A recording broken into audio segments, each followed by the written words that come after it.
Hello everyone. बेटा हम cash flow statement के बेसिक्स सीख चुके, एक्टिविटीज़ के रिगार्डिंग सीख चुके। अब हम शुरू करेंगे अपनी एडजस्टमेंट्स। तो आज देखिए मैं आपको सिखाने वाला हूँ एडजस्टमेंट्स रिगार्डिंग डेप्रिसिएशन। ठीक है, आइए देखिए शुरू करते हैं बच्चे। केस 1, हमें बच्चे बैलेंस शीट गिवन होती है, हम सभी को पता है। बैलेंस शीट के अंदर 2 ईयर का डेटा होता है हमारे पास, previous year and current year. ठीक है, ये हो गया जी हमारा करंट ईयर एंड ये हो गया हमारा previous year. Let's say 2021 and 2022। बच्चे हमें क्वेश्चन के अंदर गिवन है बैलेंस शीट में फर्नीचर, कोई भी टेंजिबल एसेट्स हो सकती है, land, building, plan, machinery, furniture. अब देखिए ये जो मुझे फर्नीचर गिवन है इसकी करंट ईयर में वैल्यू है जी 1 लाख और प्रीवियस ईयर में थी 1,50,000।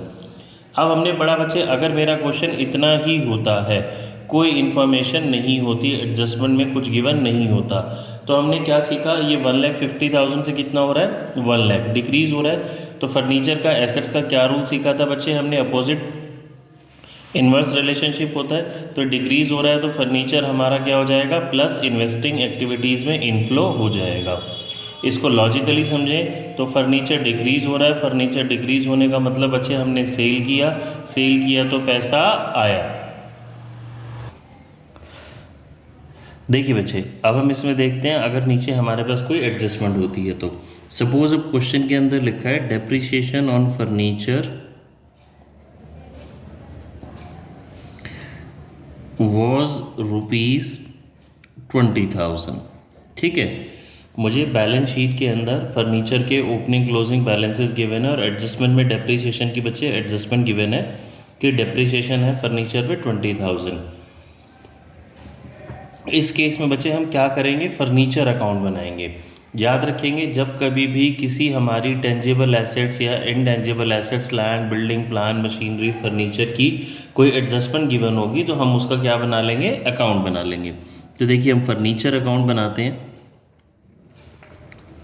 जैसा कि हम सभी को पता ही है बच्चे, फर्नीचर हमारी एसेट्स है, एसेट्स का ओपनिंग बैलेंस होता है हमारा डेबिट साइड में। क्वेश्चन में ओपनिंग क्लोजिंग मुझे गिवन ही है, डेबिट साइड में लिख देते हैं जी टू बैलेंस ब्रॉट डाउन। ये देखिए फर्नीचर का मेरा ओपनिंग बैलेंस है 1,50,000 और करंट ईयर में मेरे पास बैलेंस आ गया बच्चे जी इसका 1 लाख रुपीस। ठीक है, जो मेरा लास्ट ईयर का बैलेंस था वो है 150 और करंट ईयर में फर्नीचर रह गया मेरा 1 लाख रुपीस का। अब इसके ऊपर बच्चे हमने क्या लगाया, डेप्रीसिएशन। तो डेप्रीसिएशन लगाने से फर्नीचर की वैल्यू रिड्यूस होगी, तो डेप्रीसिएशन कहाँ आ जाएगा मेरा, क्रेडिट साइड में। डेप्रीसिएशन लगाया मैंने 20,000। अब आप देखिए ओपनिंग बैलेंस फर्नीचर का 150 था, क्लोजिंग 1 लाख है। अब मैं इसको अगर आपको नॉर्मली बात समझाऊँ तो देखिए फर्नीचर साल के शुरू में 1,50,000 था, 20,000 का डेप्रीसिएशन लगाया तो 130 होना चाहिए, बट ये तो कितना नज़र आ रहा है, 1 लाख रुपीज़ नज़र आ रहा है। फर्नीचर और डिक्रीज़ हो गया ना, तो डिक्रीज़ होने का बच्चे मेरे पास रीज़न क्या रहा होगा, ये फर्नीचर मैंने क्या किया होगा, सेल। तो यहाँ मेरे पास आ जाएगा बाय बैंक अकाउंट, फर्नीचर हमने क्या कर दिया होगा, सेल करा होगा 30,000 का। ठीक है बच्चे, अब अगली चीज़, ये कैश फ्लो में कहाँ पोस्ट होगा, जब कभी भी हम किसी चीज़ का अकाउंट बना रहे हैं। जैसे कि इस क्वेश्चन में हमने फर्नीचर का अकाउंट बनाया, तो बच्चे इस ओपनिंग और क्लोजिंग बैलेंस का ना हमारा कोई यूज़ नहीं है, इस ओपनिंग और क्लोजिंग बैलेंस को हमें नहीं लिखना। अब हम अपने कैश फ्लो स्टेटमेंट में डेप्रीसिएशन है और ये सेल की फिगर यही यूज़ होगी। डेप्रीसिएशन प्लस होगा बच्चे मेरा ऑपरेटिंग में, हम ऑलरेडी डिस्कस कर चुके हैं, और ये मैंने फर्नीचर सेल किया तो पैसा आया, तो इन्वेस्टिंग में क्या हो जाएगा बच्चे, प्लस। आई थिंक सभी को समझ में आ गया होगा। फर्नीचर की वैल्यू डिक्रीज हुई, डिक्रीज होने का बच्चा रीज़न हो सकता है डेप्रिसिएशन या सेल। मुझे ऑलरेडी डेप्रिसिएशन गिवन था, तो जो बैलेंस था उसको मैंने क्या ट्रीट कर लिया, सेल। ठीक है, आइए एक और केस करते हैं, केस नंबर 2। अगेन हमें इसमें बैलेंस शीट गिवन है,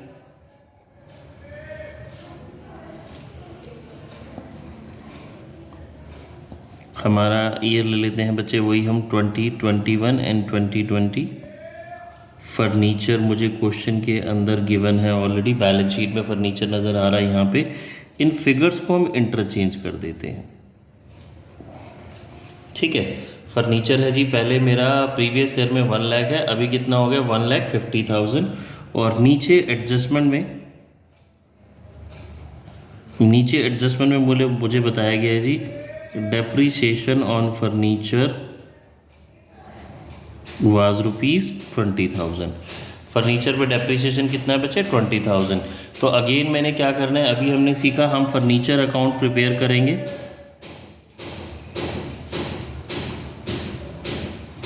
फर्नीचर हमारी एसेट से डेबिट साइड से शुरू होगा।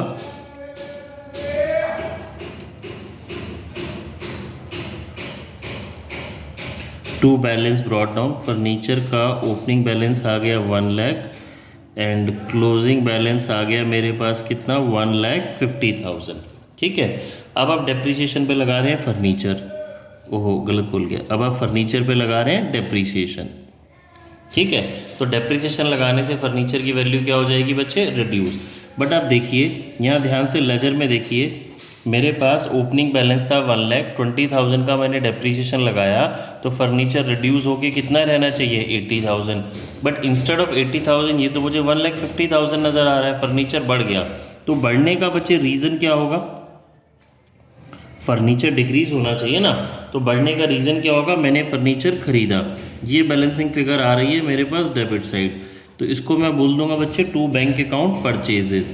ये मैंने फर्नीचर खरीदा होगा कितने का 70,000 का। ठीक है, अब कैश फ्लो स्टेटमेंट में क्या क्या यूज़ होगा, ओपनिंग और क्लोजिंग बैलेंस का इसका कोई यूज़ नहीं है। डेप्रीसिएशन इसको हम क्या करेंगे बच्चे, ऑपरेटिंग में प्लस, और ये मैंने फर्नीचर खरीदा आउटफ्लो हो गया तो ये इन्वेस्टिंग एक्टिविटी में क्या हो जाएगा माइनस। ठीक है, डेप्रीसिएशन लगाया, फर्नीचर की वैल्यू रिड्यूस हुई, ये हमारा डेप्रीसिएशन ज़्यादा है ऑपरेटिंग में। देखिए 1 लाख का था, 20,000 का डेप्रीसिएशन लगाने के बाद फर्नीचर कितना रहना चाहिए 80,000, बट ये तो मेरे को फर्नीचर ज़्यादा नज़र आ रहा है यहाँ पे, तो इंक्रीज़ कैसे हो गया होगा, मैंने खरीदा होगा तभी। ठीक है, अब मैं इसको अगर सिंप्लीफाई करूं तो हमने क्या देखा, फर्नीचर अकाउंट में या जो भी हम टेंजिबल एसेट्स बना रहे हैं उसमें मेरी बैलेंसिंग फिगर अगर डेबिट साइड में आ रही है तो बच्चे वो क्या हो गया मेरा बैंक अकाउंट परचेजेस, मैंने उसको परचेज़ किया है। और क्रेडिट साइड में आ रही है तो यहाँ पे मेरे पास आ गया सेल। देखिए अगर मेरी डिफरेंस आ रहा है क्रेडिट साइड में और मुझे डेप्रीसिएशन गिवन है और फिर भी डिफरेंस क्रेडिट साइड में है तो मेरी बैलेंसिंग फिगर हो गया सेल। और अगर सेल गिवन है और फिर भी डिफरेंस क्रेडिट साइड में है तो मेरी बैलेंसिंग फिगर क्या हो जाएगा डेप्रीसिएशन। देखिए बच्चे अगला केस करते हैं। अब मुझे ना क्वेश्चन के अंदर बैलेंस शीट में एसेट्स के साथ साथ उसका एक्यूमुलेटेड डेप्रीसिएशन भी गिवन है।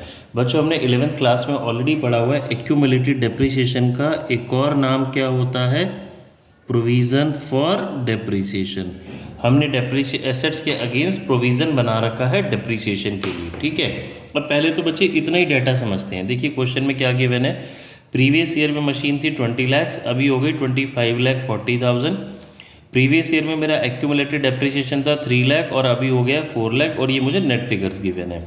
अब पहले तो इतनी बात ही समझते हैं, मुझे एग्जाम में इतनी एडजस्टमेंट ये भी आ सकता है, यानी कि जो नीचे मैंने एडजस्टमेंट गिवन है ये लिखी है, ये हो सकता है ना भी गिवन हो। तो अगर मेरा डाटा इतना है तो क्या करेंगे, देखिए अगर हम इसको रीड करते हैं तो जी मशीन मेरी इंक्रीज़ हो रही है, मशीन इंक्रीज़ हो रही है तो परचेज़ किया, पैसा गया तो ये आउटफ्लो हो जाएगा बच्चे मेरा इन्वेस्टिंग एक्टिविटी में, इसका डिफरेंस हम क्या लिख देंगे माइनस। डेप्रीसिएशन इंक्रीज हो रहा है, डेप्रीसिएशन मेरा क्या हो जाएगा ऑपरेटिंग में प्लस। अब कुछ स्टूडेंट्स क्या गलती करते हैं, वो इसका ये जो डिफरेंस वाली फिगर है ना इसको नेट यूज़ कर लेंगे। बच्चे इसका नेट यूज़ नहीं करना आपने, आपका अल्टीमेटली कैश फ्लो तो मैच कर जाएगा अगर आप ये नेट फिगर लोगे तो, बट हमें नेट फिगर नहीं लेनी, दोनों को सेपरेटली यूज़ करना है। मशीन मेरी इन्वेस्टिंग में, डेप्रीसिएशन मेरा ऑपरेटिंग में। फिर अगली चीज़, कुछ हमारे महान बच्चे क्या करते हैं, ये देखते हैं जी ब्रैकेट लगा हुआ है नेगेटिव है तो डेप्रीसिएशन माइनस नेगेटिव है। बच्चे डेप्रीसिएशन नेगेटिव नहीं होता, वो सिर्फ इस क्वेश्चन में आपको ये बताना चाह रहा है कि मशीन में से इतना डेप्रीसिएशन सब्ट्रैक्ट हो गई, इतनी वैल्यू रह गई, और लास्ट ईयर में मशीन की इतनी वैल्यू थी, डेप्रीसिएशन सब्ट्रैक्ट होके इतनी वैल्यू रह गई। तो डेप्रीसिएशन नेगेटिव नहीं होता, हमें इन दोनों को इंडिविजुअली यूज़ करना है, इस नेट फिगर को यूज़ नहीं करना अगर मुझे डाटा इतना भी गिवन है तो। अब आ जाते हैं नीचे एडजस्टमेंट्स पे। एडजस्टमेंट में देखिए क्या गिवन है बच्चे, during the year a piece of machinery costing 48,000 on which accumulated depreciation was ₹32,000 वह सोल्ड फॉर रुपीज़ 12,000। बच्चे मशीनरी जिसकी कॉस्ट 48,000 है, डेप्रीशिएशन जिस पे कितना लगा हुआ है 32,000, मैंने सेल कर दी 12,000 की। पहले तो इसी टर्म को समझते हैं। देखिए मशीन की कॉस्ट प्राइस 48,000, इस पे आज तक डेप्रीशिएशन कितना एक्यूमुलेट हो चुका है, इकट्ठा हो चुका है 32,000। तो बच्चे जो इसकी बुक वैल्यू निकल के आ गई वो कितनी आ गई 16,000। 16,000 की चीज़ आपने 12,000 में सेल कर दी, ये मेरी सेल प्राइस आ गई। तो 4,000 का क्या हो गया लॉस। पहले तो इतनी बात ही हमें समझनी है, ठीक है। जब कभी भी प्रॉफिट और लॉस कैलकुलेट करेंगे तो बच्चे हम बुक वैल्यू से कैलकुलेट करेंगे, याद रखेंगे। और बुक वैल्यू कैसे आती है किसी भी एसेट्स की, उसकी कॉस्ट प्राइस में से अगर हम डेप्रिसिएशन सब्ट्रैक्ट कर देते हैं तो क्या आ जाता है मेरे पास उसकी बुक वैल्यू। ठीक है बच्चे, ये लैंग्वेज समझ में आ गई। अब आगे प्रोसीड करते हैं। अब हम आगे देखेंगे जी, मेरे पास मशीन है और डेप्रिसिएशन भी है, मशीन भी है डेप्रिसिएशन भी है, और दोनों के रिगार्डिंग एडजस्टमेंट में भी इन्फॉर्मेशन गिवन है। तो जब मशीन भी है डेप्रिसिएशन भी है और उसके रिगार्डिंग मेरे पास एडजस्टमेंट भी है, तो मुझे क्या करना पड़ेगा बच्चे, इसका अकाउंट प्रिपेयर करना पड़ेगा। क्या प्रिपेयर करना पड़ेगा, अकाउंट। मशीन का भी और एक्यूमुलेटेड डेप्रिसिएशन का भी मुझे अकाउंट बनाना पड़ेगा। ठीक है, चलिए बनाते हैं बच्चे।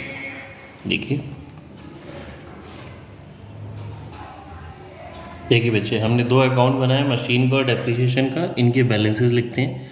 मशीन का ओपनिंग बैलेंस मुझे गिवन था जी क्वेश्चन के अंदर 20 lakhs। ये देखिए बच्चे, हमने इसमें लिखा मशीन का ओपनिंग बैलेंस लिख लिया, क्लोजिंग बैलेंस लिख देते हैं।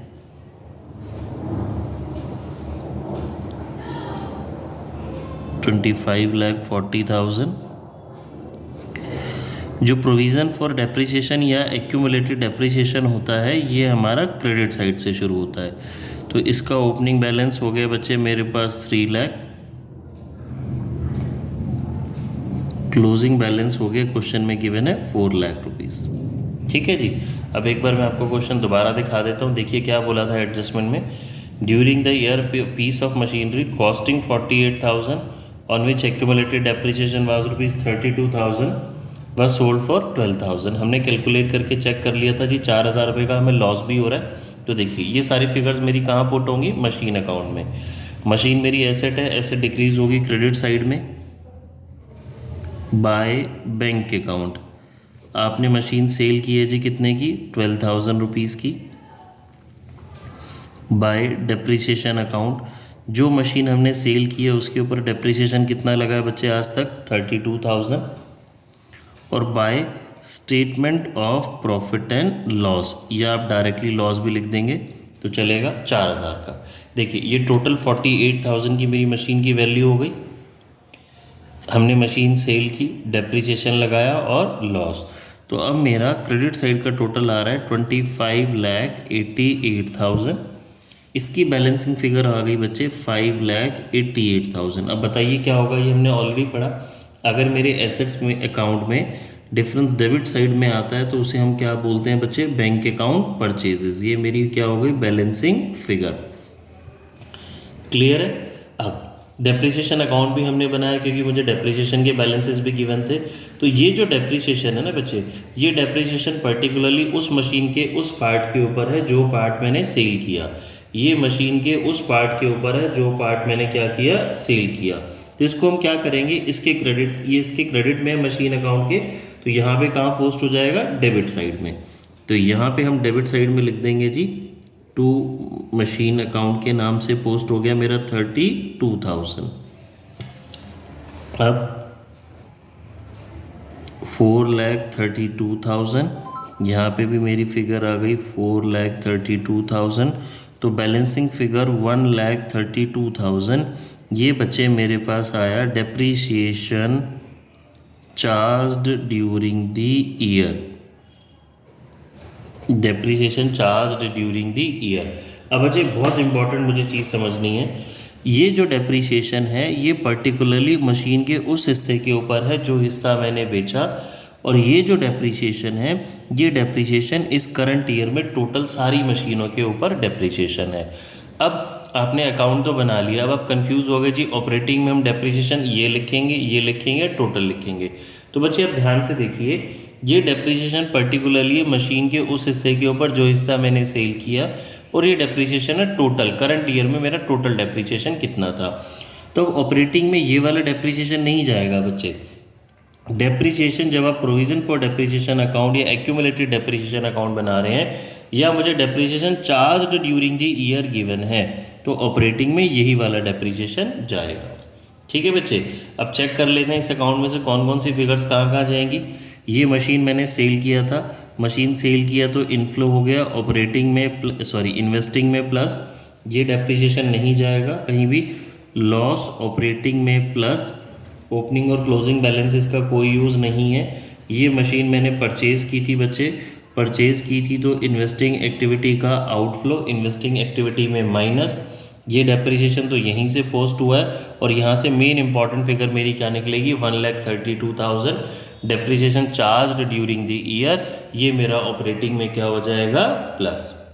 ठीक है बच्चे, चलिए और करते हैं ऐसे क्वेश्चंस।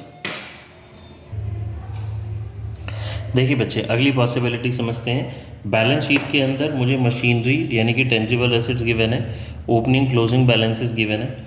एडजस्टमेंट में लिखता है a machine costing ₹50,000, depreciation provided thereon was ₹30,000, was sold for ₹10,000।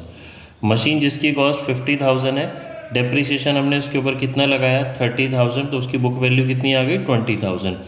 20,000 की चीज़ मैंने 10,000 में बेची, तो बच्चे 10,000 क्या हो गया, लॉस। और मुझे एडजस्टमेंट में सेकंड पॉइंट गिवन है, depreciation charged during the year. बच्चे चार्ज्ड ड्यूरिंग द ईयर का मतलब ये करंट ईयर का मेरा क्या हो गया, टोटल डेप्रिसिएशन। और ये जो मेरा डेप्रिसिएशन है ये पर्टिकुलरली उस मशीन के ऊपर हो गया जो मशीन मैंने बेची है। ठीक है, तो मुझे क्या बात याद रखनी है, क्वेश्चन में देखिए एक्यूमुलेटेड डेप्रिसिएशन के बैलेंसेस गिवन नहीं है, तो मुझे एक्यूमुलेटेड डेप्रिसिएशन या प्रोविजन फॉर डेप्रिसिएशन अकाउंट नहीं बनाना, मुझे सिर्फ और सिर्फ कौन सा अकाउंट बनाना है बच्चे, मशीन अकाउंट या टेंजिबल एसेट्स का अकाउंट। अब यहाँ पे स्टूडेंट्स अक्सर क्या मिस्टेक करते हैं, आइए देखते हैं। सबसे पहले मैंने लिखा बच्चे to balance brought down, assets का ओपनिंग बैलेंस है मेरे पास 2,80,000, क्लोजिंग बैलेंस है 3,70,000। ठीक है, अब देखिए मशीन जिसकी कॉस्ट मेरे पास कितनी थी 50,000, इसके ऊपर डेप्रिसिएशन जो इकट्ठा हो चुका था 30,000, इस मशीन की बुक वैल्यू रह गई 20,000, ये मैंने सेल करा 10,000 में, this is called book value, ये मेरी हो गई सेल प्राइस, तो 10,000 का क्या हो गया बच्चे मुझे लॉस। ठीक है, अब मैं मशीन अकाउंट में क्या लिखूंगा, एक तो मैंने मशीन बेची जी,